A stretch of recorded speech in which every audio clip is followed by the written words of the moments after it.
Bonjour, reprenons notre réflexion sur le temps de l'Avent. La dernière fois, nous avons réfléchi sur l'étymologie du mot et sur son contexte historique. Vous vous souvenez que le mot « avant » vient de « adventus » en latin et qu'il désigne la venue de l'empereur ou le surgissement d'un dieu. Et les chrétiens ont utilisé ce mot pour l'appliquer à Jésus-Christ, le véritable roi des rois, celui dont la venue pour nous est celle de Dieu et qui vient nous visiter pour nous sauver. Ça, c'est le sens de l'Avent qui nous prépare à Noël en nous faisant entrer dans la joie de l'espérance.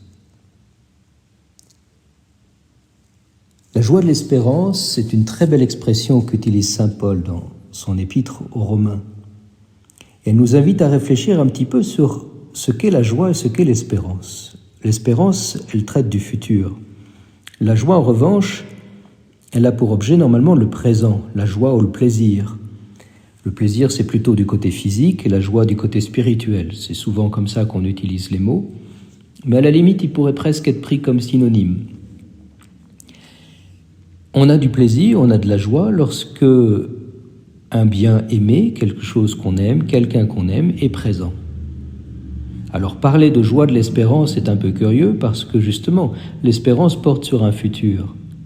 Et c'est là qu'il y a quelque chose d'assez génial dans l'expression de saint Paul, c'est qu'elle nous fait comprendre qu'en fait, quand on nous annonce une bonne nouvelle, nous anticipons l'avenir et nous faisons que l'avenir est comme présent. Si je vous annonce la venue de quelqu'un que vous aimez pour Noël ou demain, eh bien vous êtes déjà heureux à l'idée même qu'il va venir. C'est ça la joie de l'espérance. C'est une anticipation de la présence d'un bien qu'on aime ou d'une personne qu'on aime. Alors pendant l'Avent, c'est ça qui se passe. Il va y avoir une joie de l'espérance parce que nous anticipons la venue du Christ dans notre âme.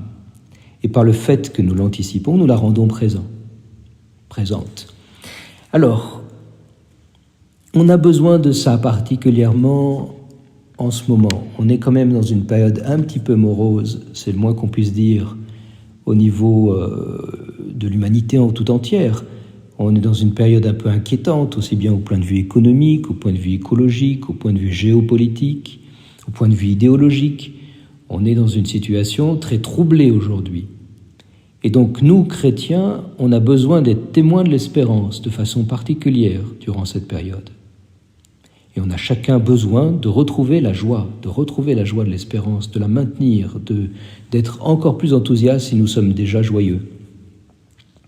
Et le Seigneur nous y appelle, et c'est ça le sens de ce temps de l'Avent.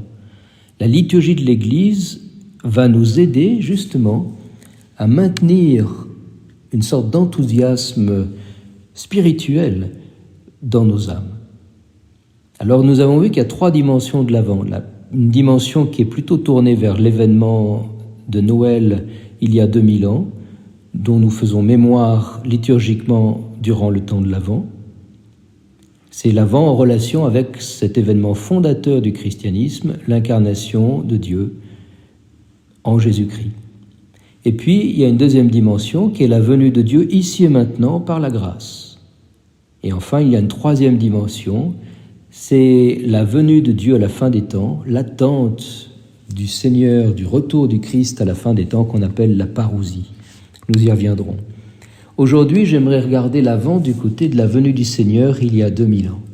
Dieu est venu nous visiter. Voilà l'événement fondateur du christianisme. Dieu est venu nous rencontrer en Jésus-Christ. Il s'est incarné, il est entré dans notre histoire.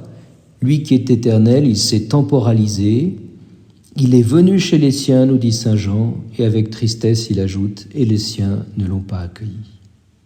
Mais à ceux qui l'ont accueilli, il a donné pouvoir de devenir enfants de Dieu. Voilà la bonne nouvelle.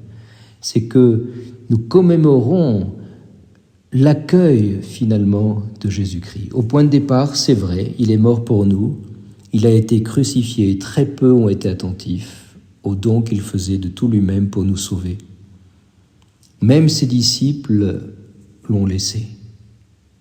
Même Pierre l'a renié 3 fois. et Judas l'a trahi.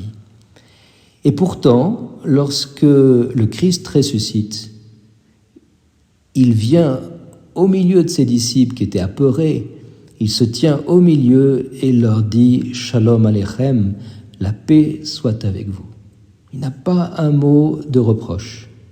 Il aurait pu dire vous m'avez déçu, vous m'avez trahi, vous m'avez renié, vous avez fui, vous n'avez pas été à la hauteur. Pas du tout. Il n'y a pas un mot de reproche.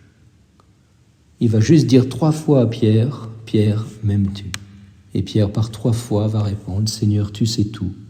Tu sais que je t'aime vraiment. » Alors il veut nous visiter avec douceur durant le temps de l'Avent, et c'est pour cela qu'il a voulu se faire petit bébé à Noël. Il a voulu que nous n'ayons plus peur de Dieu. Qui peut avoir peur d'un tout petit bébé ? Il a voulu prendre cette forme pour nous rassurer, pour nous dire « Je suis le Dieu qui vient vous visiter. Vous n'êtes plus seul, je ne suis pas en colère, je ne veux pas l'être à votre égard, je ne vous abandonnerai jamais. » Ça, c'est le roc de notre espérance, et c'est ce qui nous donne déjà beaucoup de joie, dès ici-bas. Alors, fort de cette espérance fondée sur un événement historique qui a eu lieu il y a 2000 ans, nous verrons la prochaine fois comment Dieu nous visite ici et maintenant par la grâce. Je vous rappelle que nous organisons une petite retraite à la paroisse Saint-François de Sales pour l'Avent, et que vous êtes vraiment les bienvenus le matin pour les laudes à 7h40, puis pour la messe à 8h, elle est suivie d'un café offert. Voilà, que Dieu vous bénisse, à bientôt.